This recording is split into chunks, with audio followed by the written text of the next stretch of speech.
సగ్గుబియ్యం పాయసం అండి. ఫస్ట్ సగ్గుబియ్యం తీసుకొని కడిగి బాగా 2-3 సార్లు వాష్ చేసుకొని తీసుకోవాలి.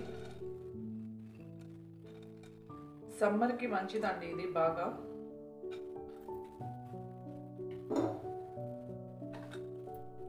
వాటర్ పోసుకోండి.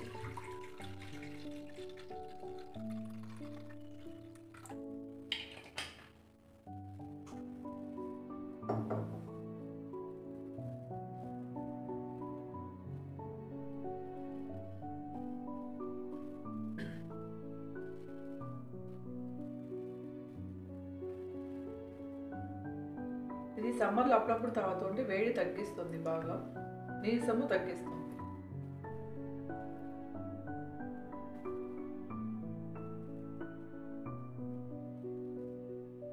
దీన్ని బాగా మెత్తగా ఉడకపెట్టుకోవాలండి. మధ్య మధ్యలో కలుపుతూ ఉండండి, అడుగంటేస్తుంది. లేదంటే బాగా కలుపుకుంటూ మధ్య మధ్యలో కలుపుకుంటూ ఉండాలి.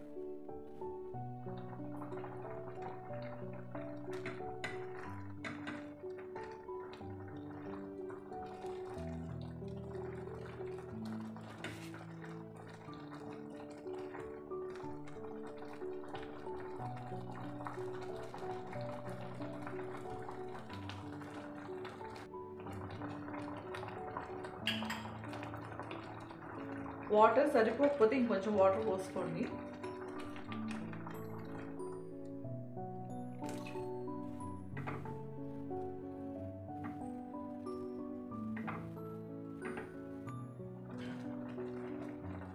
ఇలా మెత్తగా ఉడకపెట్టుకోవాలి.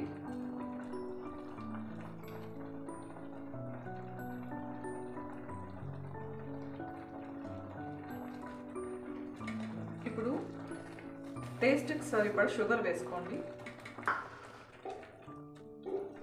షుగర్ వేసుకొని ఒక 5 మినిట్స్ బాగా ఉడకనివ్వండి.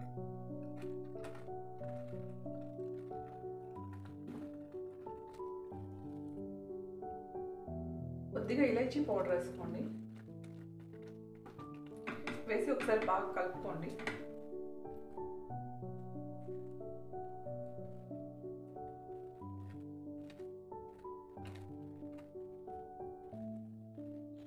ఇప్పుడు స్టవ్ ఆఫ్ చేసేయండి. పాలు ఎప్పుడు వేడి పైన ఉండేటప్పుడు పోయకూడదండి. ఒక 2 మినిట్స్ తర్వాత పాలు దీంట్లో పోసుకుందాం. ఈ పాలు కాంచుకొని చల్లార్చిన పాలండి. పోసి బాగా ఒకసారి మిక్స్ చేసుకోండి. ఇది మార్నింగ్ చేసి ఫ్రిడ్జ్లో పెట్టుకొని ఈవినింగ్ కూడా బాగా చల్లగా అయిన తర్వాత తినచ్చు. ఈరోజు చేసి కూడా రేపు కూడా ఫ్రిడ్జ్లో పెట్టుకొని తినచ్చండి. 2 డేస్ ఉంటుంది ఫ్రిడ్జ్లో పెట్టుకుంటే. సగ్గుబియ్యం చల్లారిన తర్వాత 4-5 అవర్స్ ఫ్రిడ్జ్లో పెట్టిన తర్వాత చాలా చల్లగా బాగుంటుందండి. ఈ రెసిపీ మీకు నచ్చినట్లయితే సబ్స్క్రైబ్ చేయండి, లైక్ చేయండి, షేర్ చేయండి, కామెంట్ చేయండి.